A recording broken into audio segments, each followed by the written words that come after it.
क्या देखने वाले हैं हम? परागण। चलिए देख लेते हैं। परागण, परागण को इंग्लिश में बोलते हैं पोलिनेशन। क्या बोलते हैं?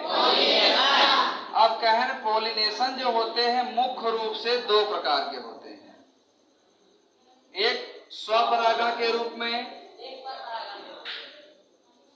दूसरा परपरागण के रूप में। और ये जो परपरागण होता है ये कई प्रकार के होते हैं। जैसे सबसे पहले कर लो वायु, क्योंकि वायु हर जगह होती है, वायु परागण। नंबर दूसरा क्या बताए हैं? जल बताए हैं। नंबर तीसरा कीट परागण। नंबर चौथा पक्षी परागण। नंबर जंतु परागण। चलिए देखते हैं। आपने कहा इसको हम कहेंगे परागण। परागण है क्या?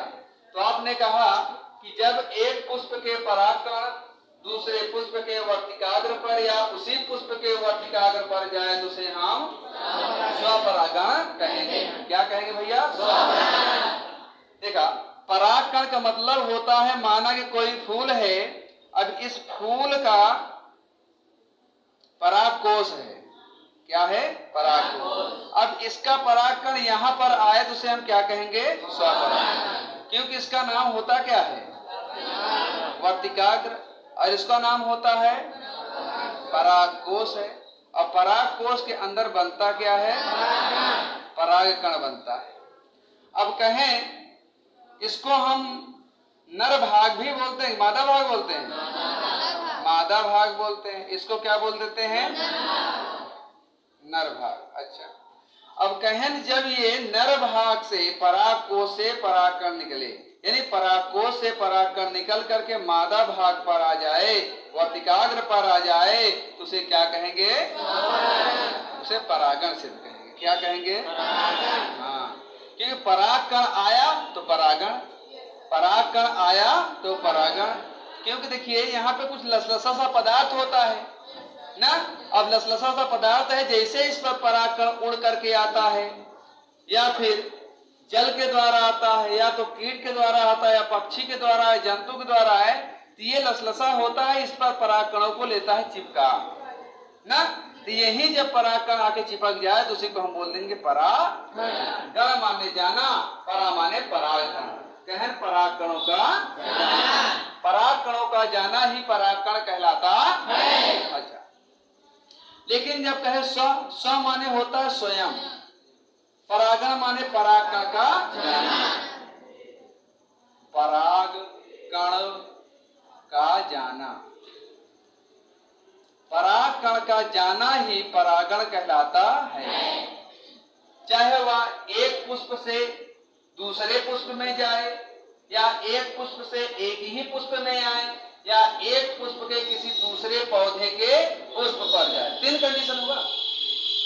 एक पुष्प कहन उसी पुष्प के परागकण उसी पुष्प के वर्तिका पर आए, या एक पुष्प का परागकण दूसरे पुष्प पर आए, या एक पुष्प का परागकण दूसरे पौधे के पुष्प के परागकण जाए, है ना, वर्तिकाग्र पर जाए।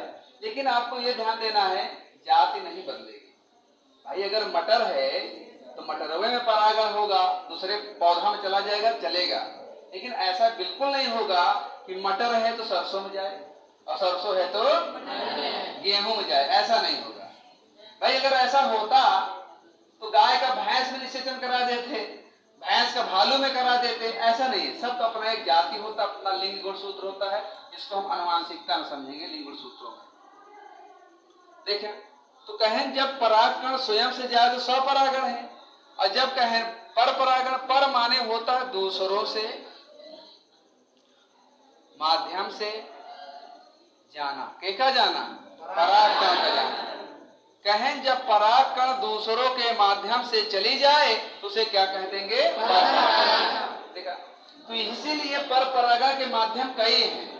पर परागण के माध्यम कई हैं, जैसे वायु एक माध्यम है। अब पता लगा गेहूं का पौधा है, अब गेहूं में देखते हैं एक साथ बाली निकलती है, देखा है आपने, और फूल भी लगता है तो एक साथ ही लगता है। अब खेतों में है 5-5 बीघा 10-10 बीघा लगे हुए हैं गेहूं। अब पता लगा जब हवा ऐसे से चला तो एक परागकण दूसरे पौधे में, दूसरे का तीसरे पौधे में, ऐसे हिलने के बाद पहुंच जाता है। हाँ, तो उसे क्या कहेंगे? पर परागण। क्योंकि पौधा बदल गया, पौधा एक परागकण है, एक पौधे से दूसरे पौधे में चला गया तो क्या हो गया? पर परागण हो गया। लेकिन अगर मान के चलिए गेहूं में कीट परागण होता तो साला 2-2 साल लग जाता कीटे परागण होने में। एक बहुत बैठा रहा चूसा, फिर दूसरे पे ऊपर बैठा, ऐसे करते करते तो पता लगा साल भर परागण ही हो रहा है। तो भैया गेहूं फल कब पाकी, बाली में कब आई, बीज कब बने, तो माँ तो सदियों लग जाता, सालों लग जाती ना, महीनों लग जाता। इसीलिए नेचुरल ने क्या कर दिया है कि इसको प्रकृति ने वायु परागण कर दिया है कि एक बार हवा चले, पछिया पुरवैया उतरैया दखनैया कौनो भी हवा चलाए, ऐसे ऐसे झूमे से रगा से एक पेड़े के दूसरे के पेड़े में, दूसरे के पेड़े से तीसरे के पेड़े में फैल के पहुंच जाए, वही का हम का कहबे? वायु परागण, क्योंकि हवा के द्वारा गया ना। अच्छा, जल क्या है?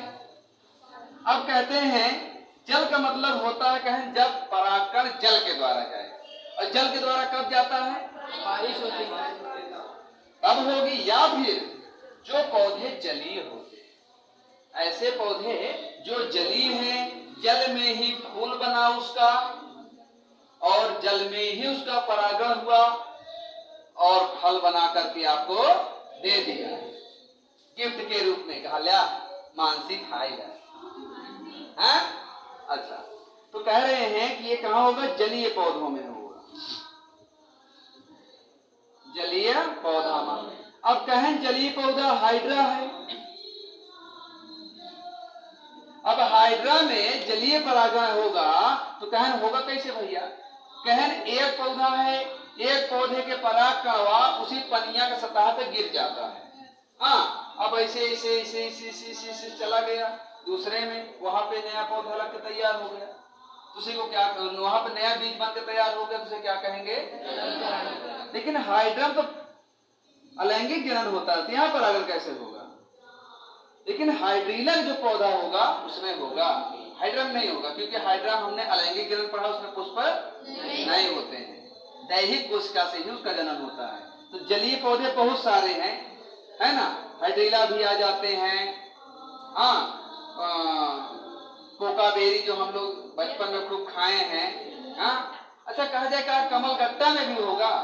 नहीं भाई, कमल गट्टा तो पानी के ऊपर रहता है ना, पानी के सतह से एक हाथ निकला रहता है, तो उसका परागकण कैसे जाएगा पानी के द्वारा? तो उसमें कीटों के द्वारा जाएगा। किसके द्वारा जाएगा? कीटों के द्वारा। तो यहाँ आपने कह दिया कि ये जलीय परागण हुआ, लेकिन क्या कह रहे हैं? कीट कहें जब कीटों के द्वारा जाए तो उसे क्या कहेंगे? जैसे जैसे कह दिया जाए गुलाब में देखते हैं एक व्यक्ति से दूसरे, कमल है एक से दूसरे में, यानी नेनुआ में है ना, नेनुआ में देखते हो बहुत सारे कीड़े आते हैं, नेनुआ, तरोई, बहुत सारे ऐसे पौधे हैं जो बटरफ्लाई, मधुमक्खी, टिड्डा, मक्खी जा जाकर के उसका रस चूसते हैं। जैसे उसके रस चूसते हैं तो उसके पाँव में परागकण चिपक जाते हैं, पंखों में परागकण चिपक गए, उनके सुंडी में परागकण चिपक गए, और जब वह परागकण चिपक जाता है तो दूसरे पौधे पर गए रस चूसने के लिए, तो उसका परागकण भी उनके सुंडी के द्वारा उसी पौधे पर रुक गया, और जब उसी पर रुक गया तो वहां पे परागण क्रिया हो गई। अच्छा, लेकिन पक्षी कहा गया? कहते हैं कुछ पौधे ऐसे होते हैं जिनके फूल जो होंगे ऐसे पोपो कीड़ा होगा। कैसे?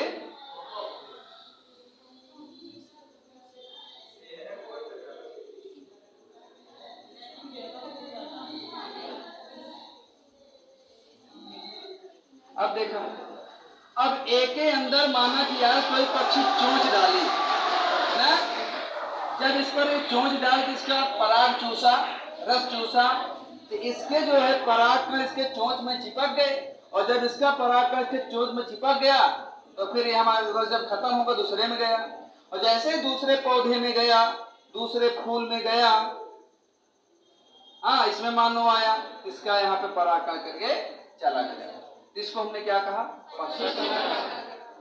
लेकिन कुछ परागकण जंतुओं के द्वारा होंगे, जिससे सबसे बड़ा पौधा होता है जिनथेनियम का। किसका होता है? जिनथेनियम। अब कहते हैं कि उसका जो फूल होता है वो 40 किलो का होता है। कितना? 40 किलो। एक बोरिया में कितना रहा भैया? 50 किलो ना, उठा नहीं पाई। आप लोग गाना सुने यहाँ, बहारों फूल बरसाओ मेरा महबूब आया है। पता लगे अगर पड़ोसी से तो जरत हुआ, उनके महबूब आया तो वह जिनथेनियम को फूल उठा के फेंक रखा तो क्या हुई? 40 किलो का फूल उनके मुड़े गिरी, वो तो चढ़नी बन जाएगी ना। तो जब कहीं कहे बोले मारो क्या, तुरंत कहा फूल बरसाओ, तो बरसाए फूल, लेकिन अकेले में फेंक पाऊं क्या? 4 जने छिड़ावे पड़ेगी, 40 किलो आए ना। चला ठीक है। तो देखा है, ये जो जंतु परागण होगा भैया, ये हाथी के द्वारा होगा। किसके द्वारा भैया? हाथी। भाई हाथी क्या करेगी? इतना बड़ा फूल होगा, उसमें परागकण भी बहुत ज्यादा होते हैं, तो क्या करेगी? अपने सूंड को ऐसे लेकर जाएगी, उसके रस को अपने सूंडों में भर लेगी। हाँ ऐसे सूंडों में भर ली, सारा रस ऐसे मारा मुंह में अपने ले लिया, और उसके जो सूंडों में पकड़ होते हैं, उस पकड़ में तमाम परागकण चिपक जाते हैं। जैसे आप लोग घास छोलने जाते हैं, खेत में मटर तोड़ने जाते हैं, देखते हो ना, माल कपड़े में परागकण गिर जाता है, सरसोईया का पीला पीला, तो ऐसे उसके भी मुंह पे लग जाता सूंडवा में। तो जब वह सूंड दूसरे फूल पर लेकर गया, उसका रस चूसते समय वहां पे परागकण गिर गया, तो वहां पे उसके द्वारा परागण हो गया। तो हाथी के द्वारा परागण 40 किलो वाले पुष्पों में होता है। तो प्रकृति में सबका अपना अपना एक नियम है। तो यहाँ पर परागण हाई स्कूल में केवल 3 ही प्रकार का पढ़ाया जाता है। कौन कौन सा? वायु, जल और ये 3 हो जाते हैं। लेकिन इंटर में अगर पहुंच जाते हैं तो चमगादड़ के द्वारा भी परागण माना जाता है। चमगादड़ जो रात में फूलवा फुलाते, चमगादड़ रात में ज्यादा उछलते हैं ना, जब रात में फूल फुलाएंगे तो रात में जाएंगे रस चूसने, इनके द्वारा परागण हो गया है फूल से दूसरे फूल में। तो ऐसे ही यहाँ पे हो गया। लेकिन आपको पता है कि परागण एक और होता है जिसको हम मानते हैं कृत्रिम परागण। किसको मानते हैं? कृत्रिम परागण। कृत्रिम क्या है? कहें जब वैज्ञानिक विधि को अपना करके परागण कराया जाए, उसे क्या कहेंगे?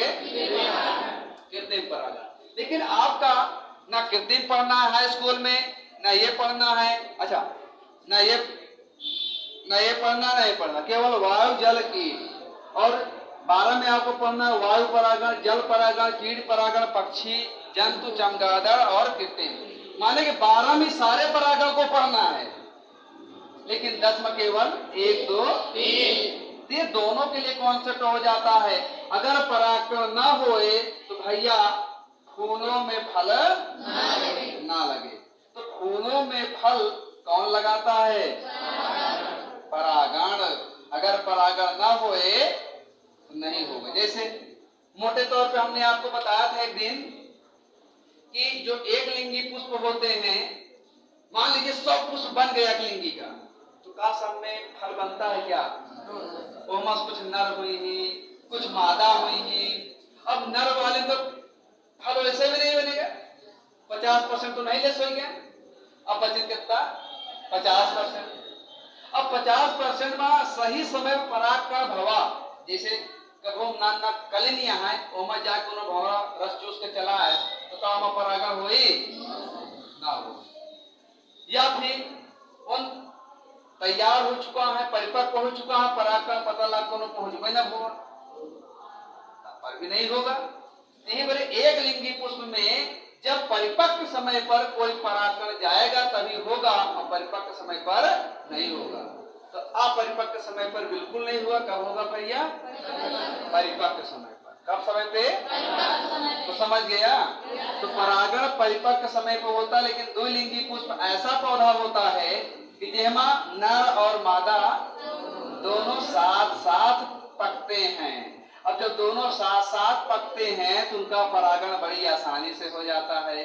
इसीलिए द्विलिंगी फूल में सदैव फल लगता है। जैसे मटर देखिए, जैसे फूल होता है लगभग सभी में फल बनता है ना, कारण क्योंकि वो द्विलिंगी है। और एक लिंगी जैसे बैर, जितना फूल लगता है का सम्मा फल बनता है बैर में, जमुनियों में नहीं बनता है।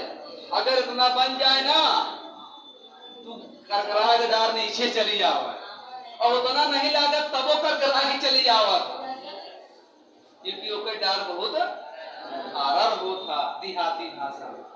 चलो ठीक है, तो आप देख लिया परागण माने परागण का जाना। परागण ना हो तो पेड़ पौधों में फल बिया। ये दो प्रकार से होते हैं, एक स्वपरागण के रूप में, तो स्वपरागण स्वयं से जाए उसे स्वपरागण कहेंगे। जब परागण किसी माध्यम से जाए उसे परपरागण कहेंगे। जैसे वायु, जल, कीट, पक्षी, जंतु, चमगादड़, कृत्रिम। तो आप कहा जब परागण वायु के द्वारा जाए तो वायु परागण कहेंगे, जैसे गेहूं। अब कहें जब परागण जल के माध्यम से जाए उसे जलीय परागण कहेंगे, जैसे जलीय पौधा। कहें कीट परागण क्या होता है, जब कीटों के माध्यम से परागण जाते हैं तो उसे कहें कीट परागण, ये गुलाब है, कमल है, तरोई। पक्षी परागण कहें जब पक्षियों के द्वारा परागण एक स्थान से दूसरे स्थान पर जाए तो कहें पक्षी द्वारा। कहें जब जंतु के द्वारा एक स्थान से दूसरे स्थान पर जाए तो जंतु द्वारा। तो हाथी एक ऐसा है जो 40 किलो वाले फूल में परागण कराता है। इहमा इनके बस का नहीं, यहाँ कीट उठ के कीट जाएगा खुद डूब जाएगा उसमें।